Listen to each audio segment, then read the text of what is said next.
This is a TV show called Flashpoint. It's owned and operated on the Victory Network by the one and only Kenneth Copeland.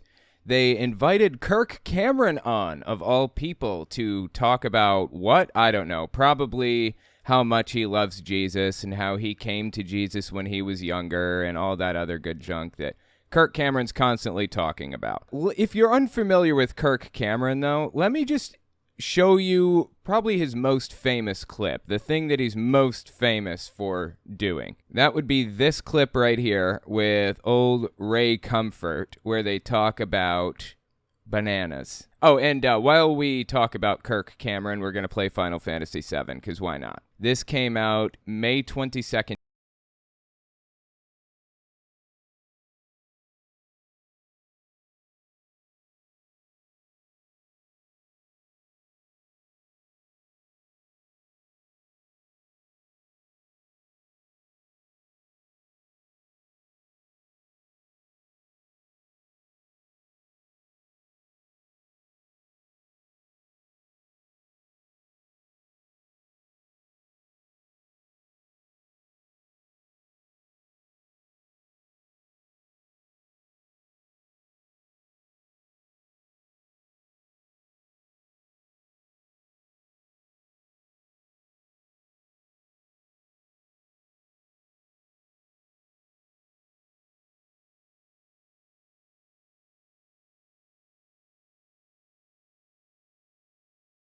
All right, so what Ray Comfort is doing here is he's giving us the watchmaker argument. We know that the watch was made because we have examples of watches, and we've seen watchmakers, and we've met them, and we've asked where they get their supplies and stuff. That's how we know watches are made. But if you come across something that you've never seen before, that you have no idea how it was created or any of that stuff, there's no reason to believe that there was a creator who came in and kicked it into existence. That's ridiculous. Besides all of that, even if Ray Comfort could establish that humans were created, that doesn't define who created humans. Could have been an alien race for all we know. Why is he so convinced that it's Yahweh who gave birth to Jesus, who died for your sins and all that stuff? Very easily could have been an alien race. It does not speak to who created us. Even if the watchmaker argument could prove creation, which it couldn't, but even if it could, it doesn't prove who created us. Do not litter. You're saying, what are you doing? You're insulting my intellect. And so I am. Because we know if the can is made, there must be a maker.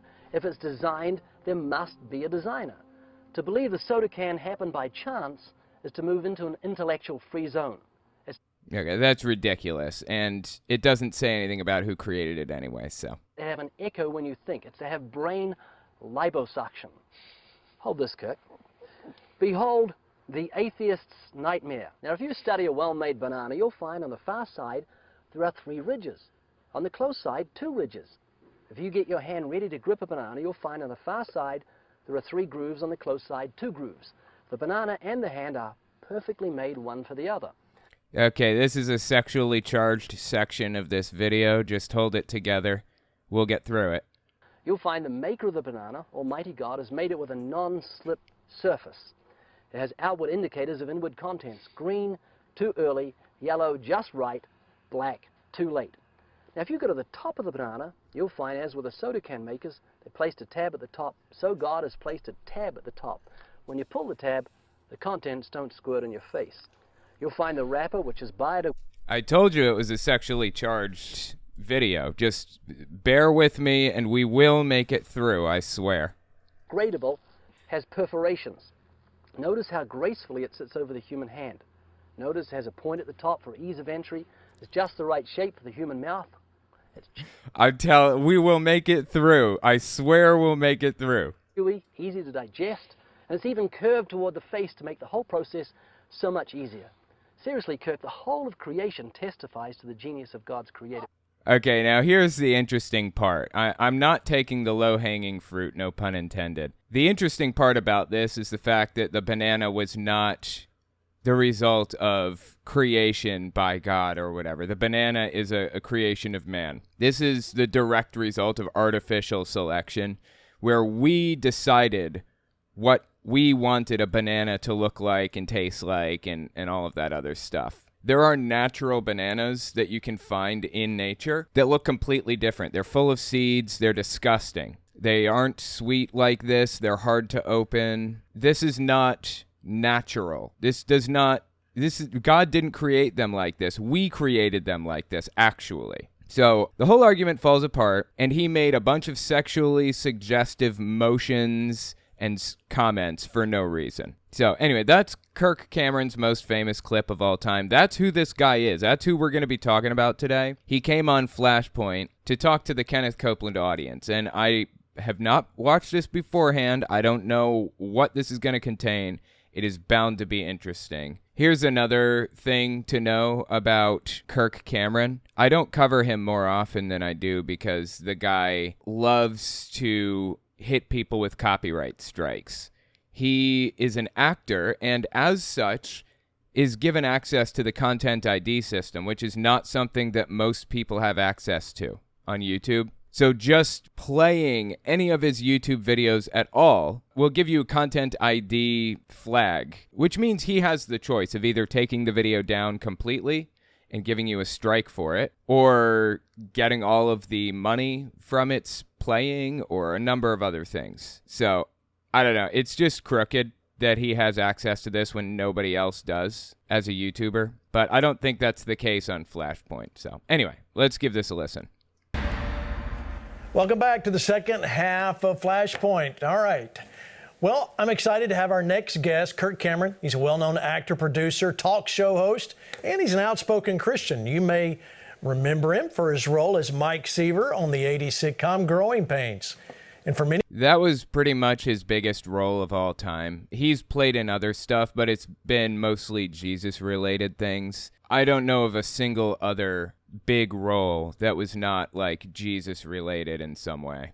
Many years, Kirk has been involved in faith and family-focused films, live events, and the highly successful American Campfire Revival, one of my favorites.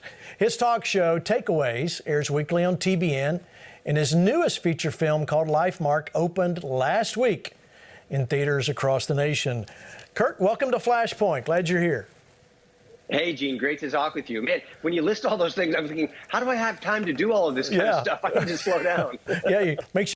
He is absolutely terrible, Kirk Cameron is. He's really, really bad. He's just a bad person. I don't say that lightly. He propagandizes and spreads extremism as much as humanly possible. He's a conspiracy theorist and all kinds of stuff. He's not just a regular Christian who really loves Jesus and wants to spread the good word. It's not like that.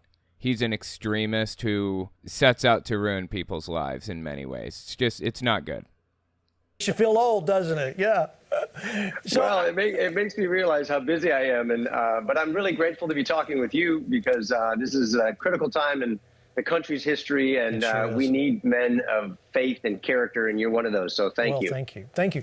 Listen, let's go back. I just want, for maybe our younger audience that may not have seen Growing Pains, let's go back a little bit and talk. Notice that's the one that they jump to immediately. They're not like jumping to any other role that he had. They're not like, what else was he even in? I forget. Was he in God's Not Dead? I feel like he was. I think he was in God's Not Dead. Well, anyway, either way, they're not saying like, not everybody's seen God's Not Dead, or people may remember you from God's Not Dead. No, it was the one secular show that he did, Growing Pains, years and years ago as a teenager. That's what they're going back to because that was the beginning and end of his career. It was the peak of his career.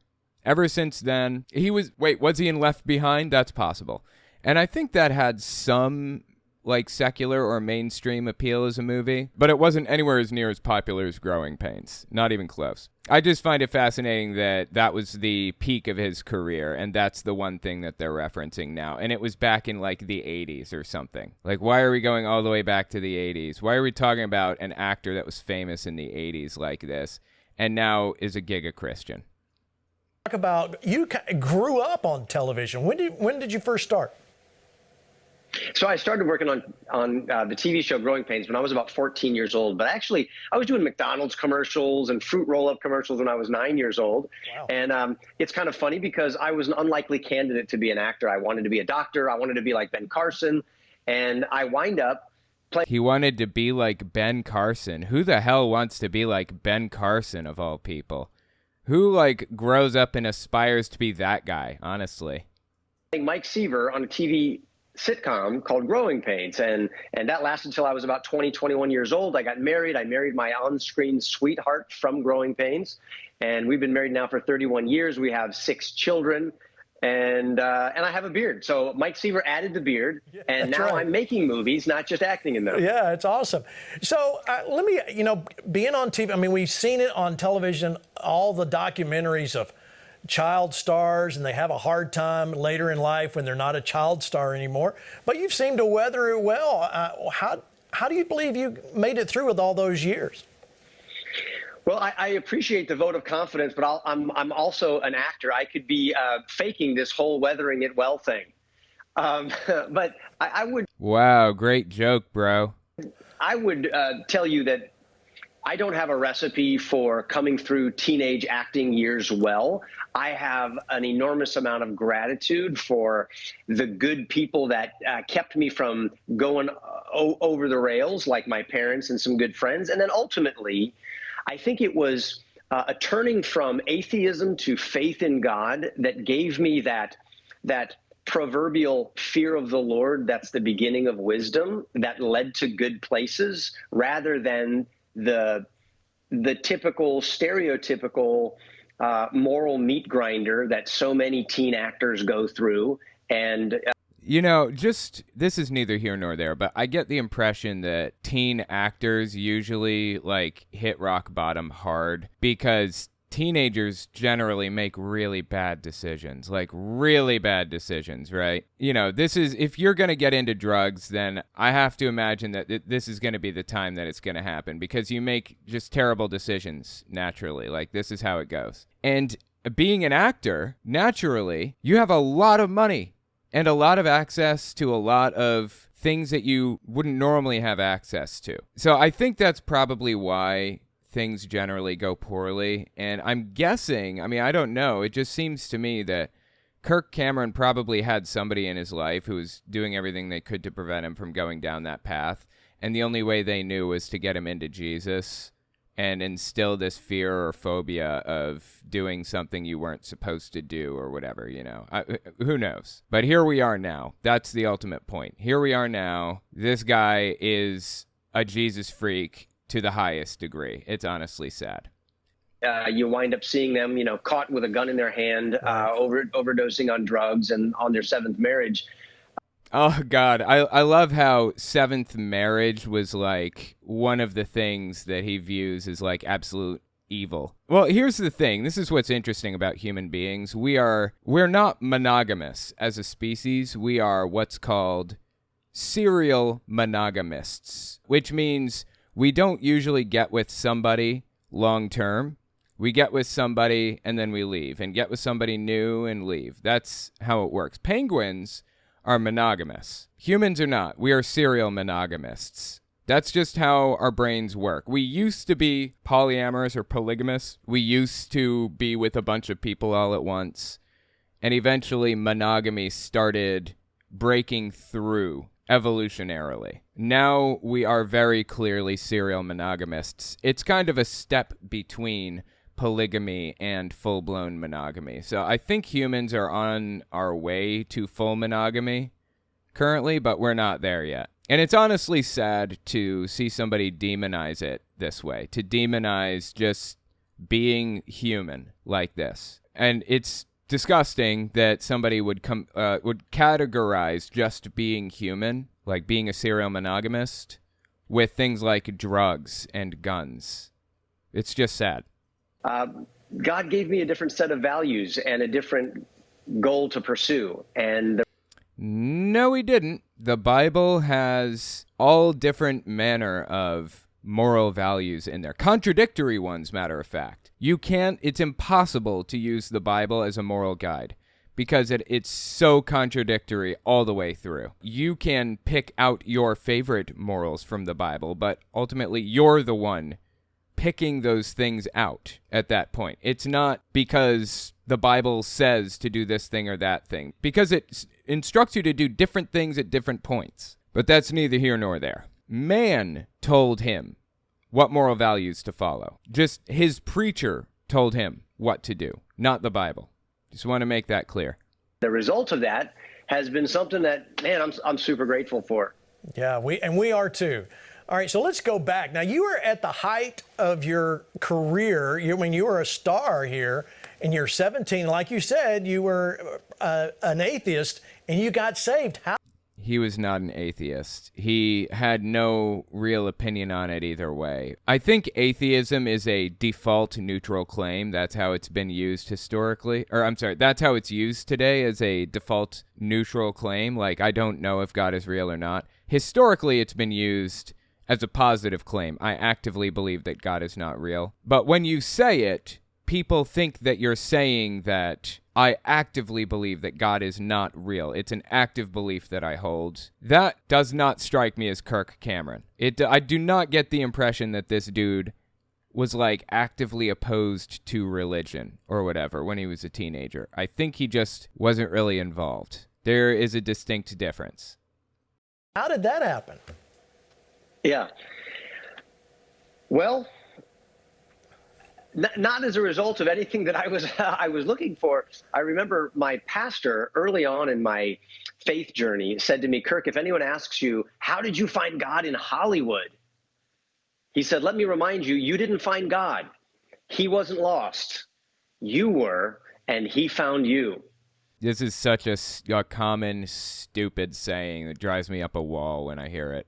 And that's exactly what happened. I met a young girl who invited me to meet her family. We met at church. I didn't want to go to church, but I was captivated by the pastor's message. And the message of the gospel, of grace, of forgiveness, and the need for humility and faith really kept me up at night. And so I started. Well, isn't that interesting? So he picked the values that he liked. This isn't like somebody told him, this is what you're supposed to do, or this is how you're supposed to live. It's not like that. He picked these out. He said, I think these are virtuous, and I want to follow these. I mean, really think about this. This is how it works. Absolutely fascinating. Getting answers to my questions, and ultimately found myself wanting to know if God was real. And if he is, I wanted him to change me into the person that he wanted me to be, rather than this arrogant, self-centered, and unbelieving version of myself that I was currently living. And he did. I believe that God is dependable. He is who he says he is, and he does what he says he does. And when I exercised faith and humility, God sent me in a new direction. And I feel the same about when I exercised your mom. Forever grateful for that. Yeah, man. So when you became a Christian, how did it impact your career? Did you have any issues? Look, you can be a Christian in Hollywood. That's perfectly fine. There are a billion Christians in Hollywood. They're all over the fucking place. Being an extremist is not so popular. And that's what Kirk Cameron became. He was an extremist in Hollywood. So I could see him having problems. I could see a scenario where people didn't want to work with him because he refused to be reasonable or talk to people or work with them unless they were this thing or that thing or believed that or whatever. That's what happens when you become an extremist. You try to force everybody into your little bubble. You try to force everyone to follow your little rules. It's not healthy, but it is a hallmark of extremism. It's par for the course. Well, sure, there were parts that I didn't, that I was offered that I didn't want to take, or there were scripts on growth. See, there you go. There were parts I was offered that I didn't want to take. This is ultimately a him thing, not an everybody else thing. You're perfectly free to be a Christian in Hollywood. Nothing's stopping you. Growing pains or other projects I was working on that I wanted to adjust because I felt this new sense of moral responsibility to the audience, that acting was not just a means of my own self-fulfillment or expression, but that it was actually a tool that would be used to influence people and build them up or tear them down. Here's what's really interesting, though, in this whole thing. I know I'm pausing a lot. I just want to point something out specifically. There's an underlying claim happening here that it doesn't make sense that you would make it as a Christian in the entertainment industry. You know why? Because the majority of the entertainment industry is not Christian. What are they? They're Jews. And interestingly enough, this claim comes from something that you almost certainly have not heard of. It took me 6 years to figure this out. There's something called the Protocols of the Elders of Zion, okay? And it's this 140-page long book, basically. It was a number of things compiled into one big thing, basically. All right, this is complicated. The claim is that they found these 27 protocols, basically just a list of plans for world domination on Jewish soldiers. They found them on Jewish soldiers back in like the late 1800s, early 1900s. Completely fabricated, made up entirely. It was largely like 80% or something plagiarized from a book from the 1800s. It wasn't even about the Jewish people. But the Russian version of the KGB started passing this around, and then this guy published it into a full-blown book.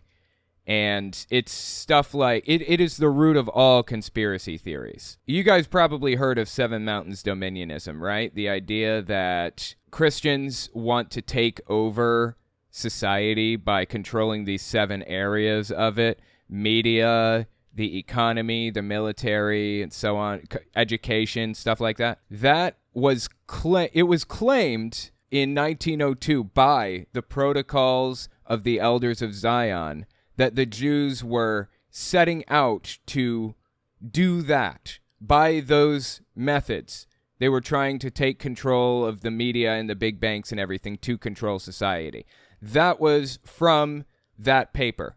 It's a gigantic conspiracy theory paper. It's completely fake and absolutely blows me away that it exists in the first place. It is the root of all conspiracy theories. Here's what it looks like. I'm thinking I'm going to read it on my Telltale Reads YouTube channel, so if you want to see some of it, then check that out. But this is originally from the FBI's website, their vault or whatever, and there are letters in the back from people who sent it in to the FBI saying, I found a copy of this, and I know it's hard to come by because it was banned by a bunch of countries after World War II because it was a fake. Absolutely insane. But yeah, oh my God. It is so fascinating to read. These are long, like really long pages because originally they were newspaper clippings. Newspapers throughout Russia in 1902 or so, or 1910, somewhere in there, published these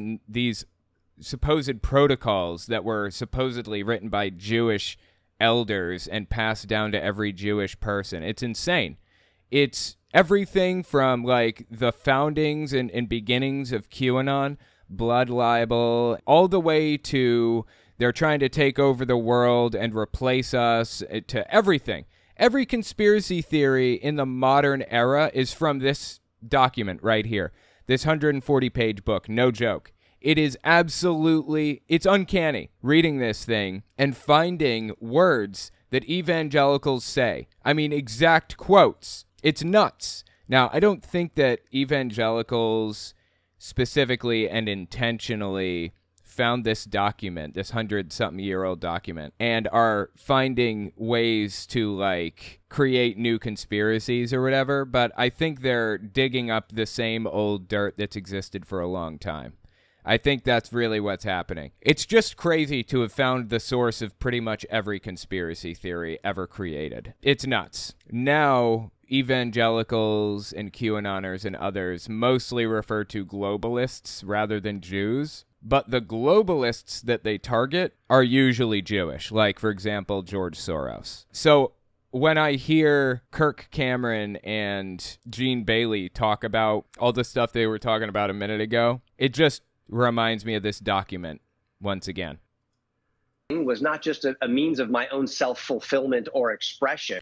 Oh, yeah. The point is, they were all about how if you remember a minute ago, they said the media, or they implied at least, the media is by and large Jewish. The media, the entertainment industry, the movie producers and directors are all Jewish. It's a big cabal. They control the media industry.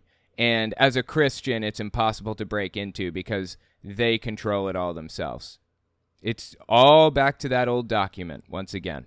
It's insane. But that it was actually a tool that would be used to influence people and build them up or tear them down morally and otherwise. So I'm sure that I ruffled some feathers, but I also made some great friends. And I've learned that if I live my life for an audience of one and I receive the applause of heaven, then everything else takes care of itself. And I've watched over 35 years in my career as in the entertainment industry where doors have opened that I didn't expect, and other doors closed that I didn't want to close. But when I go through the doors that God opens, I can look back and I see that, wow, that was the right choice. That was the right path to take. So again, I'm grateful, and I find that gratitude is the baseline character trait and value that determines the altitude for living. If I'm grateful, if you're grateful, right, it's hard to get upset at the things that happen in life, even when they're unexpected or difficult, because we believe that there's a God who's working it all together for good, and we can depend on him. Amen. God, it must really suck to be in your, how old is he, 50? In your 50s, and still have your life completely revolve around Jesus, like entirely. There is no room for your own personality to shine through at all, not even a little bit. It's got to be nuts, man. I know I experienced that when I was a kid, but boy, did it suck then. I cannot imagine experiencing that, like, as a full-grown adult. Man, well, that's very wise, Mike Seaver. Oh, my God. All right, let's go along here. Of course, we all remembered the movie Fireproof, but now you've got a new film out. I want to play this trailer real quick, and we'll talk about it. Watch. Okay, I'm not sure I want to, like, play the music or the trailer because this guy absolutely loves to copyright strike people for his stuff. So, yeah, I'm not sure what it's about, but let's see. What's it called? Mike Seaver. All right, let's go along. You notice he didn't even crack a smile when he said that. Here, of course, we all remembered the movie Fireproof, but now you've got a new film out. I want to play this trailer real quick, and we'll talk about it. Okay, you didn't say the name of it. Let me just see what this is. Lifemark movie? I just don't want to play it because this dude's really bad about copyright striking people. Yeah, it looks like it's called Lifemark. Let's just look up what it's about generally. Hang on. Oh, it's an anti-abortion movie. Fantastic. Not surprised at all. This is from Bloomberg.com. When the Kendrick brothers met with the usual Hollywood movie studio contacts to distribute their latest picture, Lifemark, which comes out Friday, the Christian filmmakers received a response they weren't used to hearing. No thanks. The three brothers based in Albany, Georgia are known for making religious-themed pictures that perform fairly well at the box office, yet none of the big studios wanted Lifemark, two of them said. That's because the movie dives headfirst into the abortion debate and expresses a clear opinion that putting a child up for adoption is a much better choice than terminating a pregnancy. No, it's not. It is objectively not. The brothers, Alex, Stephen, and Shannon, there's no Oxford comma in this. Not that that matters. It just bothers me a little bit. Found a new partner in Fathom Events, a company owned by the three largest U.S. theater chains, to distribute the movie, and box office analysts said it could become a breakout hit in what's expected to be an otherwise slow weekend for new releases. I deeply doubt it. Politically charged movies in general don't do well, whether it's a movie that's positive about the left or positive about the right or whatever. It just doesn't do well because it doesn't appeal to a broad demographic. It appeals to a very tiny little slice of the market. For the most part, people don't really want political messaging in their movies, by and large. And this is a movie that is all about political messaging. I really don't think this movie's going to do well. But we'll see, right? Is it even out yet? It's on its opening weekend, it sold 2 million. Is that good? I'm not sure what the average is. It played on September 9th, 2022, apparently. It received generally positive reviews, and its initial 1-week theatrical run was extended an extra week due to its box office success. Okay, let's see. Rotten Tomatoes. Let's check Rotten Tomatoes. And actually, let's check it on the big screen here. Okay, Lifemark, September 9th, 2022 by Kirk Cameron. 5 reviews at 100% and a 97% audience score. Okay, that does not seem right. 7.4 out of 10 average rating. I don't understand then. How did it get... I'm assuming it just got such a high score because so few people rated it, which is an indication that it wasn't like a super popular movie in general. 5 reviews on Rotten Tomatoes. Interesting. David's comfortable world is turned upside down when his birth mother unexpectedly reaches out to him. Longing to meet the 18-year-old son she's only held once. With the encouragement of his adoptive parents, David embarks on a journey of discovery that leads to a staggering truth from his past. From executive producers Kirk Cameron and the Kendrick brothers, creators of War Room and Fireproof, comes Lifemark, based on an incredible true story that celebrates adoption, reconciliation, and love. Okay. Kevin Peoples. Who the holy frick is Kevin Peoples? I don't know who this person is. Anyway, that's Lifemark. It's basically anti-abortion propaganda. No thanks. That's going to be a no from me, dog. The movie's Lifemark. You need to get out and see it in the theaters. All right, Kirk, so this movie's about adoption. What prompted you to pick up the... Actually, it's about abortion. I got the impression. The overarching message is that adoption is preferable to abortion, which is incorrect. This film. So this is a movie about the value of life in the womb and the beauty of adoption. Now, no, it's a movie about religious extremism. Abortion shouldn't even be a religious issue. The Bible is tacitly in favor of abortion. Like, this isn't like a questionable thing, like maybe it is, maybe it isn't. No, it's very in favor of abortion. So I have no idea how these people reached the conclusion that the Bible is opposed to it. This blows me away. On the face of it, it's just an incredible story. It's actually a true story, but beneath all of that is a great love for the subject matter, because I myself am an adoptive father. My wife and I have a great love for your mom. I have 6 children. Our first 4 we adopted, and my wife is an adopted child. So my whole family comes together through this beautiful process of God putting the lonely into families and bringing parents and children together in unique ways that have a beautiful ending. And this is a true story about an 18-year-old girl who chooses adoption over abortion. And that little boy is adopted into this loving family. He grows up, and 19 years later, he has a chance to connect with his biological mother. And she thinks he probably hates her for the choice that she made to give him to somebody else to raise. But the truth is, he is so thankful for her. And because this is a true story. Well, that's beautiful, but that's not actually how it works the vast majority of the time. By and large, people do feel abandoned by family members when they gave them up for adoption. It's nice to pretend in a movie theater. It's not an accurate representation of reality. And he's trying to spread the idea that it is, which is kind of disgusting, honestly. We have the real documentary footage, and so we see this where... Okay, first of all, this is not a documentary. This is not documentary footage. It's not a documentary, right? It's supposed to be an entertainment thing. And second, this is a single example, one example of something happening. This is called an anecdote. It is not hard evidence of, I don't know. I mean, of what? What is he even trying to prove here? It's not hard evidence that everybody who ever puts a kid up for adoption is glad that they did rather than getting an abortion or whatever else. Like, it's all complete nonsense from top to bottom. But anyway, this is how they propagandize. This is how they twist things around to make people believe the nonsense that they're spreading when there's absolutely no good reason to believe it in the first place.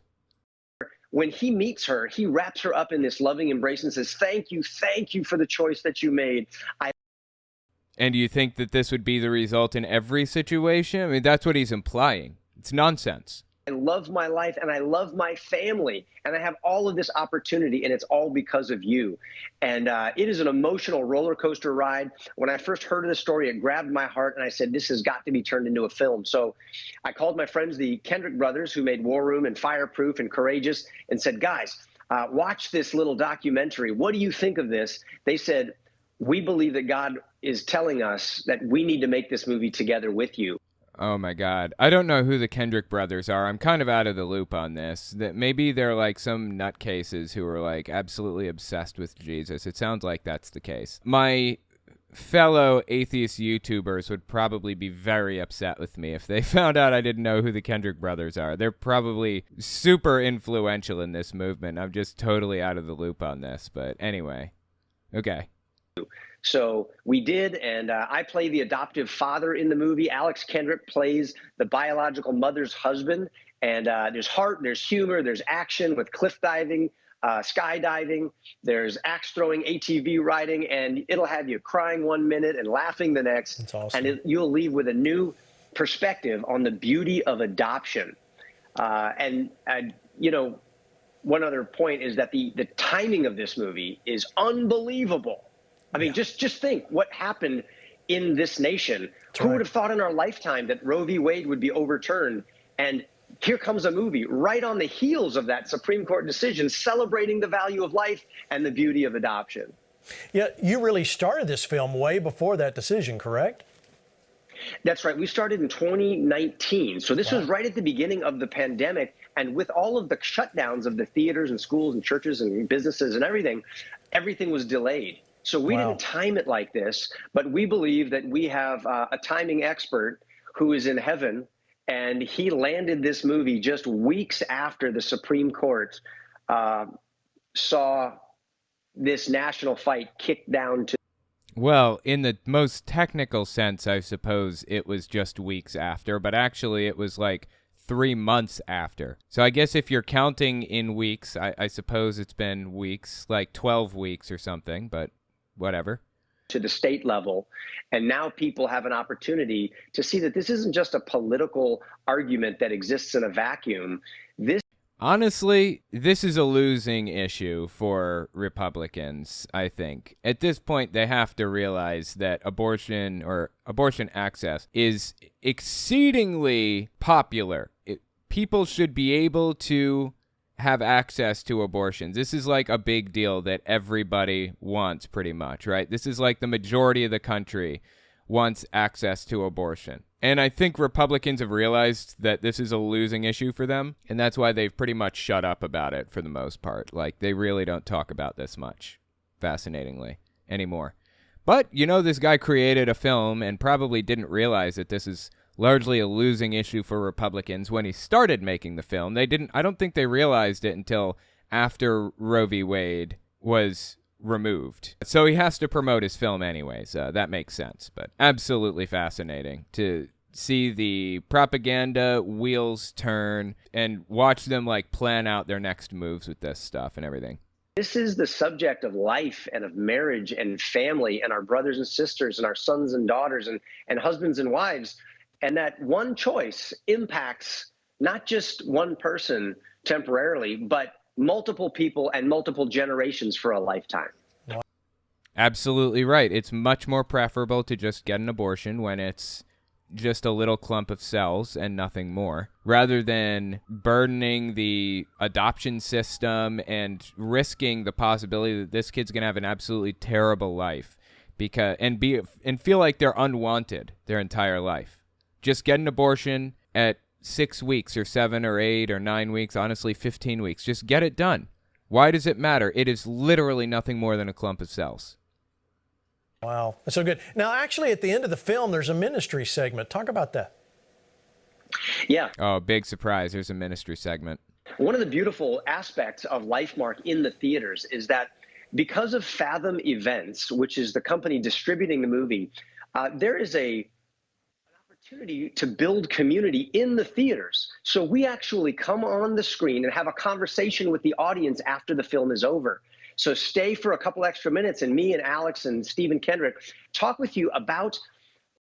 I don't think they realized right after Roe overturned. It was the Kansas vote. That's when they realized they fucked up, says Kyle 8318. Yeah, I'm sorry, 8315. Yeah, absolutely agree. I think they thought that they were, like, about to boost their chances, Republicans were, of winning in the midterms and all that other good stuff. I mean, Kansas, of all places. Kansas is like a right-wing hellhole, basically. And Kansas voted to keep abortion. I think that's fascinating, man. That's absolutely fascinating to me. That I honestly didn't expect it at all. I didn't expect abortion to be such a popular issue with Democrats and independents and others. Pretty much every independent out there wants the ability to get an abortion if they need one. And that's just fascinating to me. Adoption. And we give you resources and connect you with our partners to give you counseling. If you're interested in adoption, if you're interested in placing a child for an adoption because you are in the middle of a pregnancy and you're not sure what to do, if you need... Or you could get an abortion. In fact, that's what you should most definitely do. Just get an abortion. There's no point in going through the whole adoption process. It's more complicated and less necessary. Just get an abortion, honestly. Unless you're past 15 weeks, then I would be okay with you considering an adoption. I really think you should just get an abortion. If you need finances, if you need help, advice, counseling, we're going to connect you with people and share testimonies of those who are healing from difficult situations and abortions in the past, and also going forward and looking into the adoption option as a loving choice for a current unplanned pregnancy. That's wonderful, Kirk. Thank you guys No, it's actually disgusting. so much for doing this film. LifeMark, go see the film. All right, before we leave you, Kirk, I want to ask, I'm not sure you understand who you're working with, but I understand you're doing biblical citizenship with our friend Rick Green. Oh my God. If you guys don't know what biblical citizenship is, okay, we're going to have to talk about this. This gets absolutely unhinged. Hang on. So Lauren Boebert over here, she talked about this in a recent Flashpoint episode. Just listen to this short clip here. Maybe we need to have some sort of legislation that requires Constitution Alive and biblical citizenship training in our schools, and that's how we get things turned around. But there has to be real leadership from the Republicans, especially now. That is absolutely unhinged from reality. So biblical citizenship is sponsored by this organization. I forget, Patriot Academy, I think it's what it's called. And it's owned and operated by this guy named Rick Green, who I think they're about to show us here in a minute. Well, anyway, this Rick Green guy is trying to get everybody to do like biblical citizenship training or whatever, which is where they claim that the Bible is the basis for the Constitution and all kinds of unhinged BS. It's completely fabricated nonsense. And they're trying to get people to, like, pass tests and stuff like that. It's just made up from top to bottom.